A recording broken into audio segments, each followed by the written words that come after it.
Very easy topic also. We've all, out of the different business types of business, we have already learned the first type. Which was the first type we learned? Sole proprietorship and Hindu family business. We learned sole proprietorship and we learned Hindu family business. Now the topic I'm going to cover is partnership. All 5 you need to do very well. The first one is sole proprietorship, then partnership, then we'll be doing joint stock company, and then the government organizations and cooperative society. So now the today's topic which we are covering is partnership. Okay. So first, what is partnership? Features, merits, demerits. What is a partnership deed? The registration procedure we need to learn. Types of partnership and types of partners. Important topic, but an easy topic, an interesting one. Let's start first with the meaning of partnership or the definition. Very, very important. Whenever 2 or more people joined hands together to set up a business, to share the profits and losses, they are said to be in partnership. We need at least 2 people. The minimum number of people who can start a partnership is 2. And according to the new act of 2013, the maximum number is 100. Okay, before it was 10 and 20, but now it's increased to 100. Please look at the definition of Partnership Act of 1932. You can use this one. Indian Partnership Act 1932 defines partnership as relation between persons who have agreed to share the profits of a business carried on by all or one of them acting for all. What does that line mean? One of them acting for all. Can anyone tell me? Ma'am, I think there is one leader and the other partners are under him. Or maybe we can't say they're under him. Somewhat like a. Okay. Ma'am, he's like the main objective. He's the one that knows the most about the business. Therefore, he's doing all the jobs more than that. Okay. So no, I think he's a karta. He's a karta in the joint Hindu family. Okay. He's not the karta, but he's the active partner. Sometimes what happens is, say there are 4 partners or 3 partners. Say let's say Melvin, Kaustav and Ved, y'all are the 3 partners in a business. Does it mean that all the time all 3 would be available? No. Say 2 have gone for some business purpose outside and 1 is available at that time to do a dealing. So he will act in on behalf of the other 2 and make the dealings. So doesn't mean that you are more important than the other 2. Maybe you are available at that time and the other 2 are not. So it's very important to understand it is the relation between persons who have agreed to share profits. You are sharing the profits and losses in a desired ratio. Now ratio is up to you how to decide. It could be 1:2:3. It could be equal 1:1:1. So whenever the partnership is being formed, here the partners are coming in together to share the profits, but they also have to bear the losses. And one can act for all of them. And the persons who enter into the partnership are called the partners. And collectively they are called the partnership firm. Very important. Is it clear? Anything to ask till here? Okay, just look at this video. Partnership used to mean a business structure wherein 2 or more individuals come together for undertaking a lawful business and have agreed to share the profits and losses arising from it. The management and operation of the business should be performed by either all of the partners or any of them, acting for all the partners. Many small businesses, including retail, service, and professional practitioners, are organized as partnerships. A partnership agreement may be oral or written. However, to avoid misunderstandings, the partnership agreement should be in writing. The agreement should identify the partners, their respective business-related duties and responsibilities, how income will be shared, the criteria for additional investments and withdrawals, and the guidelines for adding partners, the withdrawal of a partner, and liquidation of the partnership. For income tax purposes, the partnership files an information return only. Each partner shares in the net income or loss of the partnership and includes this amount on his or her own tax return. Examples of partnerships include accountants, a doctor's surgery, or solicitor's practice, where there are a number of skilled and equal partners in the firm. Next, I'm going to run you through some of the key characteristics. Okay, so before we go to the characteristics of partnership, did you get an idea of what is partnership and who are the partners and who are running the business? Yes, ma'am. Yes, ma'am. Okay, great. And always understand, why did they say that line that the partnership agreement should be in writing and it shouldn't be oral? Ma'am, so Ma'am, that so there that is, there's a proof. One by one. Yes, Kaustav, tell me. ma'am, so that like there is no one person who takes away all the profit and runs away. Correct. There's So some legal authority behind it. correct. So we need a written proper document. If the document is written, it becomes easy to identify and understand what needs to be done and what need not be done. Correct? Yes, Ved, you had something to add on. Melvin, please put on your video. No, ma'am, I had the same thing. You have to say I the was same. going to say. Now we come to the important features of partnership. Very, very important. Please learn them properly. In fact, one or two are wrong in the book. So that's why I'm saying, please pay attention. There should be at least 2 people to form the partnership. A person cannot enter into partnership with himself. I can't say I want to be a partner of myself. So according to the Companies Act 2013, now the maximum number has risen to 100. Agreement or a contract. Very, very important. Partnership is the outcome of an agreement between people. So the relation of partnership arises. Neha, I cannot see you. Please sit properly and pay attention.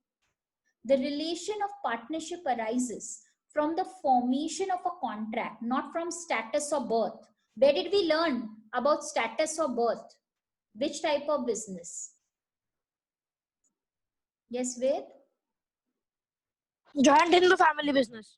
Hindu family business, Yes, correct. ma'am. So always remember here there is no status or birth to form partners. The agreement can be in oral, but it is always preferable that agreement should be in the form of a contract, a legal act, where all conditions of partnership should be specified. It is a lawful business, okay? Moreover, business carried on by partners should be lawful. No illegal business can be considered, like smuggling or dacoity. If 3 people are coming together and are stealing people, that is not partnership. It has to be a proper legal business taken together. Restriction on transfer of interest. A partner by himself, he cannot transfer his share in the firm. He will only do it with the consent of other partners. Today, I'll say that with Ved, Kaustav and Melvin, I want to be a partner. I cannot add myself as a partner by myself. It has to be by the consent of the other partners. Is it clear? Next, unlimited liability. What is liability? We spoke about this point also in sole proprietorship. What is liability? Liabilities attaching our own personal property to the contract in order to pay the debts. Correct. So when we say we are speaking about unlimited liability in a partnership, every partner is liable to an unlimited extent for debts of the firm. So if I have 3 partners, Melvin, Kaustav and Ved, then all 3 have to pay the debts of the firm. Kaustav cannot say that only Ved will pay, or Ved cannot say only Melvin will pay. All of you have to take the liability to pay the debts. Look here, I have got 3 partners. Everyone pay attention. Each partner has invested how much of money? $10,000 in the partnership business. So Ved has invested 10,000, Kaustav has invested 10,000, Melvin has invested 10,000. So total money invested by the 3 partners is $30,000. You all have started a new business.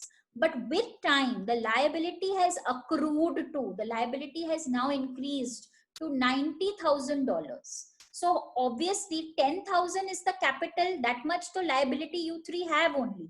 Apart from that, the remaining 60,000, how it should be shared?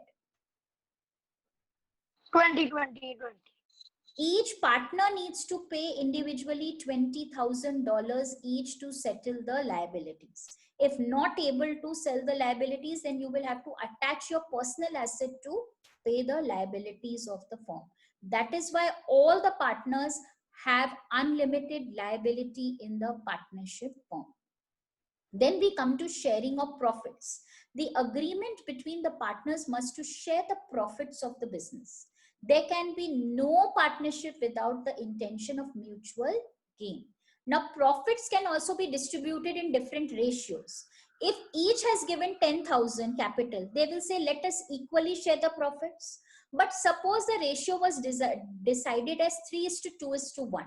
Then in that case, say if Ved had put 60,000 rupees and Melvin put only 30,000 rupees and Costa put 20,000. If the capital put is different for all of you, then the share of profit would also be different. So a ratio has to be agreed upon to decide on the profits to be shared. Till here, anything to ask? Not clear? Absolutely clear? Everyone understanding? Great. Then we Yes, come to, okay, great.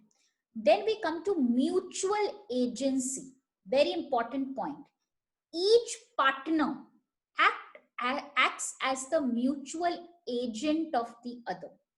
Partnership business can be carried on by all the partners or by one of them acting on behalf of the others. Please understand that. As I said, Kaustav, Melvin, Ved, Neha, you four are partners. But now Kaustav has gone for some business purpose for 4-5 days outside. Melvin is a silent partner. He's not very active in the business. Ved takes some decisions. But now a big contract has come where Neha has to handle it. Then Neha becomes the agent or the mutual agent for all the other partners of the business at that time. So every partner becomes an implied agent of the other. When one partner acts on behalf of the others so that the whole business benefits, each partner becomes the implied agent of the other. Each partner is liable for the acts performed by other partners on behalf of the firm. Suppose we have one of you acting as an implied agent. Can you give me a condition where others will bear a loss or others will benefit? Can anyone try? I'm going to repeat the question, please. Take a possibility, say you are in a garment partnership. All of you are selling garments. Okay. Now, I am giving you a condition where, say, Kaustav, you act as an implied agent. You have done a deal, but 3 of them are not present, but they will also benefit from you. So you give me a condition how it will be possible. Come on. Ma'am, I think maybe the rest of the 3 partners, they've gone out. So maybe like I'll take the whole credit of the partnership. Okay. I mean, of the deal and not give them anything. Or maybe if I'm too generous, then I'll share equally amongst the according to the ratio. No, you will not give them anything. That situation doesn't arise only. Then this point doesn't have any value. It says that you become an implied agent and you are liable. Each partner is liable for the acts performed by other partners on behalf of the firm. Ma'am, So it means that if Kaustav is the active partner, then he has to take decision for all so that everyone gets an equal share in the big contract. no, it's not about equal share. Share will depend on the desired ratio. But if he has cracked the deal, say he has done, Neha is the third party, Neha and Kaustav had a deal that Kaustav is going to sell garments and Neha is going to give money to the business. So in that case, although Ved and Melvin are not present at that time, you will also benefit with the deal that Kaustav has made. So that Done. time, So ma'am, yes, Kaustav. so if there is a loss, the loss will also be bared by the 3 else also, Correct. right? Correct. Like the all 3. If you are incurring a loss or you have not done a good deal, then all of them will have to bear the losses as well. That's how you become an implied agent for the other. So ma'am, will it be okay if they blame the person who is in charge, who is in the implied agent? See, if they blame, then the partnership will break. That's why it is formed only on basis of mutual trust. At times there will be losses, at times there will be profits. You all have to then have that understanding and trust on each other. That's how partnership business works. Okay. Now, what your question is, we will answer in the next point. That is utmost good faith.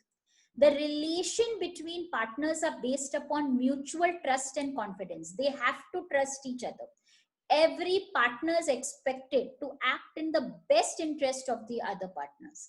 and of the firm as a whole. You will not want your firm to go down or become insolvent or suffer losses. So you will act on the best interest of the firm. Everyone does that, isn't it? Anything to ask me here? Anyone, any feature not clear? Please ask now. Melvin, all features are clear? Ved? Yes. Neha? Yes, ma'am. Okay, great. Just look at one video I'm going to show you. Please have a look. This will clear all your doubts properly. Membership of the partnership must include at least 2 people and less than 100.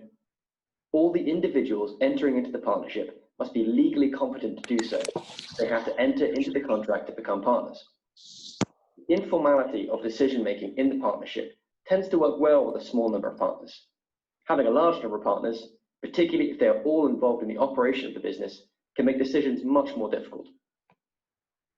Unlimited liability means that if there are any losses in the business, the partners are personally liable for them. For example, if the business is making a loss and defaults on its loans, the partners can be forced to sell their own assets or have them seized by the bank to pay the debt back. The partners are collectively and individually liable for the firm's debts and obligations. An exception for this is if the partnership is legally structured as a limited liability partnership, which is common with some professional services partnerships. Mutual agency characteristic basically means that one partner's actions impacts all others. The partnership business is undertaken by all the partners or any one of the partners who acts on behalf of all the partners. So every partner is a principal as well as an agent. Further, the acts of partners bind each other as well as the firm. The registration of a partnership is not mandatory, but it is recommended as it offers certain benefits. For example, in case of any conflict among partners, any partner can file suit against any other partner, or if there is any dispute between the firm and an outside party, then the firm can file a case against that party. There is a lack of continuity in partnership. Death, bankruptcy, or retirement of any partner can lead the partnership to end. Although, if the remaining partners want to continue operations, they can do so by a fresh agreement. The relation subsisting between partners is due to the contract, which may be oral, written, or implied. This law depends on which country you reside in, but generally these agreements are voluntary, although highly recommended. Mutual consent of all the partners is a must for transferring the interest in the firm to any external party. So please understand here, what did that point say that you should have continuity in partnership? With that lack of continuity, one partner dies. Why does partnership come to an end? Although there are more than one people running the business. And because if one partner gives up on the partnership, then it's technically over. It's not anymore a partnership. Correct, because you have legally formed a documentation that all of you are sharing the profits or losses in a desired ratio. So moment any one partner also dies or becomes insolvent, or anything happens to him, the partnership has to end. Other partners can again continue with a new partnership. That can happen. That other partners, they want to again start a new partnership, that is possible. But the old one will come to an end. Any difficulty till here? No. Is implied agent totally clear how one becomes the implied agent of the other? Yes, ma'am. Okay, excellent. So one by one, quickly, I want to know the features, how many. I'm not going to put them.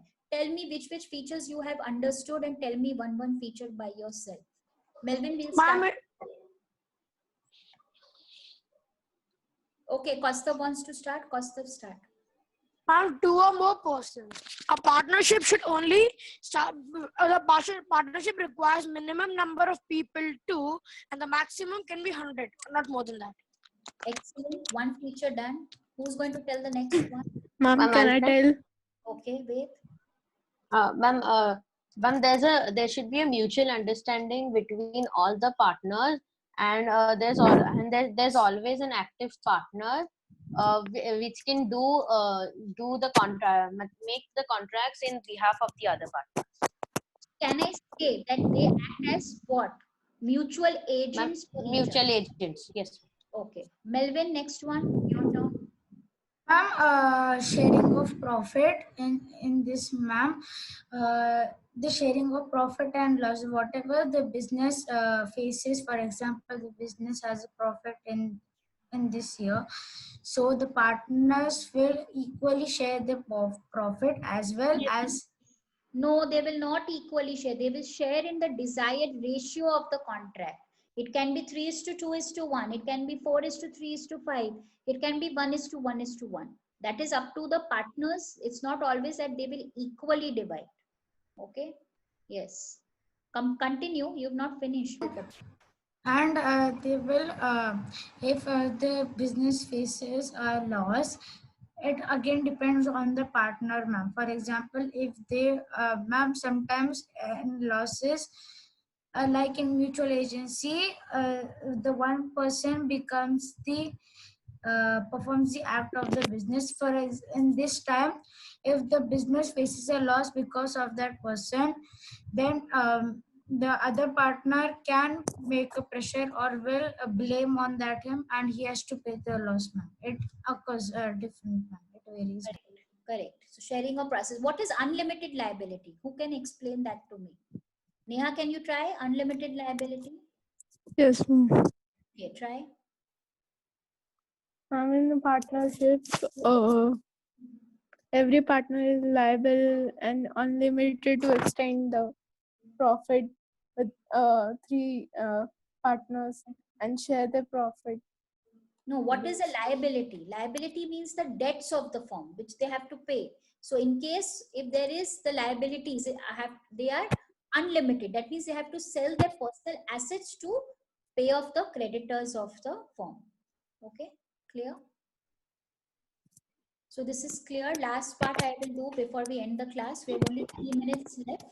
That is the difference between sole proprietorship and partnership. Please quickly look at the table. In sole proprietorship, how many people we need? 1. In partnership, we need minimum 2. It's written maximum 50 in the textbook, but actually now it's become maximum 100. Okay. Ma'am? Agreement. Do we need contract in sole proprietorship? No, ma'am. Okay. No. Tell me your question. What's your question? Ma'am, do we go with the book and say the maximum is 50, or do we say 100 if it comes in like a paper? You will change Yes. it in the textbook. Whenever you get your book, you will go with the new Companies Act, minimum to maximum 100. Okay. Okay. Agreement is essential. Division of profit and loss. Melvin, please look here. In sole proprietorship, no division of profit and no sharing of risk. Division among partners is an agreed ratio, not equally. It should be in the agreed ratio decided upon by the partners. That is important. In sole proprietorship, is there any implied agent? No, ma'am. But in No, partnership, ma'am. every partner is the implied agent of the other. Ownership and control lies in one person in sole proprietorship. Here it is shared by the different partners. In sole proprietorship, there's complete secrecy because I'm the owner, so I'm keeping all the secrets of the business. Here the secrets would be shared by the partners of the business. Continuity of business depends on the life of one person, that is sole proprietor. Here continuity depends on the life of the partners. Coordination, no problem, because you are the owner, you don't have to coordinate with others. But in partnership, coordination is required between the partners. Are the differences clear?